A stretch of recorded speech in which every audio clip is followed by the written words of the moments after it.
பசுமை 360 தொலைக்காட்சியினுடைய நேயர்கள் அனைவருக்கும் பணிவான கனிவான நெஞ்சம் நிறைந்த நன்றிகளும் வாழ்த்துக்களும். உங்களுடைய மேலான கருத்துக்களை, நிறை குறைகளை மனம் திறந்து எங்களுக்கு தெரிவிக்கும்படி பணிவன்போடு கேட்டுக்கொள்கிறோம். உயிரெழுத்துக்கள் 12, மெய் எழுத்துக்கள் 18 என்கிற வகைப்பாட்டில் நாம் மெய் எழுத்துக்களை பற்றி இங்கு நாம் காணொளிகளை தந்து கொண்டிருக்கிறோம். இது 4வது காணொளியாக இங்கு வருகிறது. இந்த காணொளி வழியிலே நாம் இத்திந்த என்கிற மெய் எழுத்துக்களுடைய பிறப்பு முறை பற்றியும் அவை தொடர்களில் சொற்களாக அமைந்து வரும் அழகு பற்றியும் இங்கு காண இருக்கின்றோம். இந்த என்று சொல்லுகிற போது ஓர் தனி எழுத்தை உச்சரிப்பதற்கு ஆகக்கூடிய கால அளவு என்பது அரை மாத்திரையாகும். இந்த என்கிற இரண்டையும் சேர்த்து சொல்லுகிற போது இத்திந்த என்கிற கால அளவு என்பது ஒரு மாத்திரை என்று சொல்லலாம். குறிப்பாக நாம் எளிதாக புரிவதற்காக ஒரு நொடி என்று நாம் இங்கு சொல்லலாம். ஆக இத்திந்த் என்கிற வல்லினமும் மெல்லினமும் இணைந்து ஒலிக்கின்ற போது அதற்கு ஆகின்ற கால அளவு என்பது ஒரு நொடி, அதாவது ஒரு மாத்திரை. தனியாக ஒலிக்கின்ற போது அவை எடுத்துக்கொள்ளக்கூடிய காலம் என்பது அரை மாத்திரை என்பதை நாம் புரிந்து கொள்ள வேண்டும்.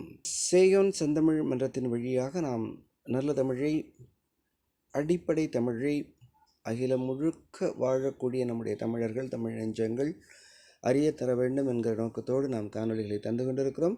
தொடர்ந்து ஆதரவு தந்து கொண்டிருக்கக்கூடிய அத்துணை அன்பு நெஞ்சங்களுக்கும் நம்முடைய நெஞ்சார்ந்த நன்றிகளை உரித்தாக்குகிறோம். இயல்பாகவே மொழியினுடைய இயல்பு அப்படின்னு பார்க்கிற போது ஒவ்வொரு வல்லினத்தை அடுத்தும் வல்லின உயிர்மெய்களே இணைந்து சொற்கள் உருவாவதை நம்ம பொதுவாக பார்க்க முடியும். எனினும் வல்லினத்தை அடுத்து, அதாவது மெல்லின மெய்கள் இணைந்து நின்று சொற்கள் உருவாகுதல் மிகுதியாக இருக்கும் அப்படின்னு சொல்கிறோம். நாம் எழுத்துக்களை பிடிக்கின்ற போது வல்லினம் மெல்லினம் என்கிற அமைப்பிலும் அதே அமைப்பில் உயிர்மெய்யாக மாறி சொற்களும் உருவாகும் என்று காண்கிறோம். அதே போல் வல்லின உயிர்மெய்க்கு முன்பாக மெல்லின மெய்கள் இணைந்து நிற்பது இயல்பான ஒன்றாக இருக்கும் என்பதை நாம் அறிந்து கொள்ள வேண்டும்.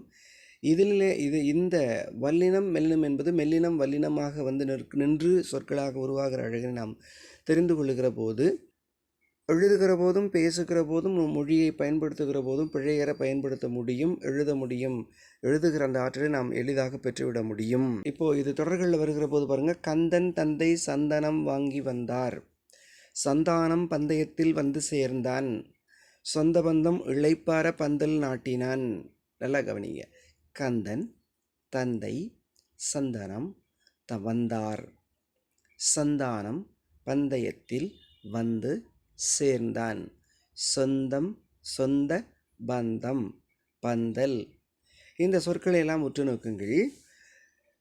மெல்லினம் மெய்யெழுத்தாக இருக்க அதனை அடுத்து வரக்கூடிய வல்லினமானது உயிர்மெய்யாக அமைந்திருக்கிறது. இப்படி மெல்லின மெய்யின் முன்பாக மெல்லின மெய்யினை அடுத்து வல்லின உயிர்மெய்கள் வந்து நின்று சொற்கள் மிகுதியாக தோன்றும் என்பதை நாம் மீண்டும் மீண்டும் சொல்லி வருவதனுடைய காரணம் நேயர்களுக்கு இப்போது விளங்கி இருக்கும் என்று நம்புகிறேன். இந்த ஒலி இயைபு இருக்கிறதல்லவா, இந்த மொழியினுடைய சிறந்த பண்பு இருக்கின்றதல்லவா, இதனை நாம் புரிந்து கொண்டு விட்டால் மொழியை மிக எளிதாக கற்றுக்கொள்ள முடியும் அப்படிங்கிறதான் இங்கு நாம் சொல்ல வரக்கூடிய செய்தியாக இருக்கின்றது. ஆக அந்த வகையிலே கந்தன் தந்தை சந்தனம் வாங்கி வந்தார், சந்தானம் பந்தயத்தில் வந்து சேர்ந்தான், சொந்த பந்தம் இளைப்பார பந்தல் நாட்டினான். இந்த தொடர்களை படிக்கிற போது இத்திந்த என்று வரக்கூடிய அந்த வல் மெல் மெய்கள் நாவினுடைய நுனி நாவானது மேற்பல்லினுடைய அடிப்பல்லை வந்து பொருந்துகிற போது அந்த எழுத்துக்கள் பிறப்பதை நாம் உணர்ந்து கொள்ளுதல் வேண்டும். அதே அமைப்பில் இங்கு நாம் வருகின்ற போது வல் மெல் எவ்வாறு சொற்களில் வந்து அமைகின்றன என்பதை நாம் புரிந்து கொண்டு விட்டால், இந்த எழுத்திற்கு பக்கத்தில் இந்த வரும், பின்பாக மெல்லினமா, அதற்கு முன்பாக வல்லின உயிர்மெய் இருக்கிறதா, அதனை அடுத்து வல்லின உயிர்மெய் அமையும் என்கிற இயல்பான பண்பை நாம் புரிந்து கொள்ள வேண்டும். இப்படி நாம் புரிந்து கொள்ளுகிற போது மிக மிக மிக எளிதாக நாம் என்ன செய்ய முடியும்? மொழியை கற்றுக்கொண்டு விட முடியும். அடுத்து இங்கு வரையறை என்று சொல்லக்கூடியது நாம் சொல்ல இருக்கிறோம். இத்திந்த ஆகிய இருமைகளும் மேல்வாய்ப்பல்லின் அடியை நாக்கின் நுனி பொருந்துவதால் பிறக்கின்றன. இந்த ஆகிய இருமைகளும் மேல்வாய்ப்பல்லின் அடியை நாக்கின் நுனி பொருந்துவதால் பிறக்கின்றன அப்படின்னு பார்க்கிறோம். ஆக நம்ம பொன் பசுமை தொலைக்காட்சி நேயர்கள் தொடர்ந்து இது போன்ற காணொளிகளை உலகெங்கும் வாழக்கூடிய நம்முடைய உறவினர்களுக்கும் நண்பர்களுக்கும் அனுப்பி, தமிழ் விரும்பிகளுக்கும் அனுப்பி அவர்களையும் காண செய்யுங்கள். கருத்துரையை வழங்கும்படி பணிவோடு வேண்டுங்கள்.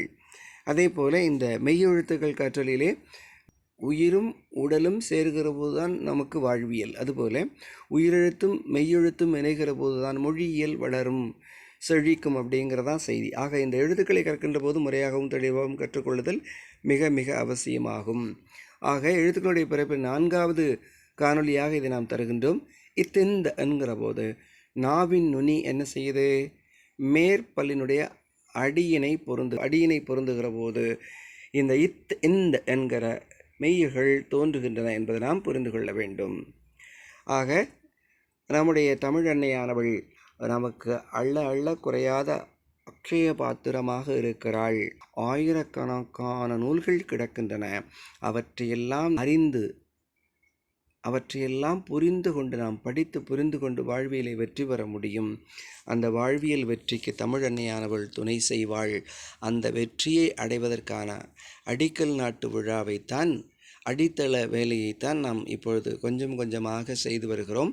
ஆகவே அந்த அடிப்படையிலே தமிழை மட்டுமல்ல உலகாய அறிவையும் தந்து உதவுவாள் மொழியினை நாம் சிறப்பாக கற்கின்ற போது என்று சொல்லி இந்த அளவிலே நம்முடைய காணொலியை நிறைவு செய்கிறோம்.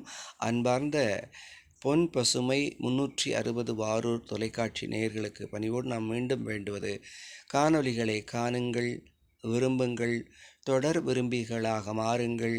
உங்களுடைய உறவினர்கள், நண்பர்கள், தெரிந்தவர்கள், தமிழ் விரும்பிகள் அனைவருக்கும், சிறு பிள்ளைகளுக்கு குறிப்பாக இந்தந்த எழுத்துக்கள் இவ்வாறு பிறக்கின்றன என்கிற அடிப்படை எழுத்து உச்சரிப்பு முறை அறிவை அவர்களுக்கு அறிய செய்யுங்கள்.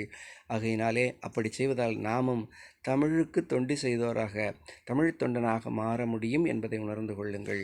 மீண்டும் அடுத்த காணொலியிலே சந்திப்போம். நாம் இதுவரை குறிப்பாக 8ஆம் வகுப்பு, 9ஆம் வகுப்பு, 10ஆம் வகுப்பு சார்ந்து நாம் காணொலிகளை தந்து கொண்டிருக்கிறோம். இத்தள பணியாக இந்த உயிர்மெய் எழுத்துக்களை உச்சரிக்கின்ற முறைகள் பற்றியும் நாம் இங்கு காணொலிகளை தந்து கொண்டிருக்கிறோம். மொத்தமாக 14 காணொலிகள் இங்கு வர இருக்கின்றன. அதில் இது 4வது காணொலி என்பதை நாம் பணிவோடு தெரிவித்துக் கொள்கிறோம். இன்னும் 10 காணொலிகள் இதன் பின்பாக தொடர்ச்சியாக வர இருக்கின்றன என்பதையும், தொடரி என்று சொல்வது போல நாம் இங்கே வரிசை கிரமத்தில் 14 காணொலிகளையும் நாம் உங்களுக்கு தர இருக்கின்றோம். இந்த 14 காணொலிகளையும் கண்டு நிறைவு செய்கிற போது தமிழ் எழுத்துக்களை உச்சரிக்க வேண்டிய முறை, சொற்கள் உருவாகிற விதம், தொடர்கள் அமைக்க வேண்டிய முறை என்று எல்லாவற்றையும் மிக எளிதாக நீங்கள் கண்டு உணர்ந்து விட முடியும். ஆக நம்முடைய காணொலிகள் அடிப்படை தமிழ் அறிவை, எழுத்தறிவை இங்கே நாம் தந்து கொண்டிருக்கிறது.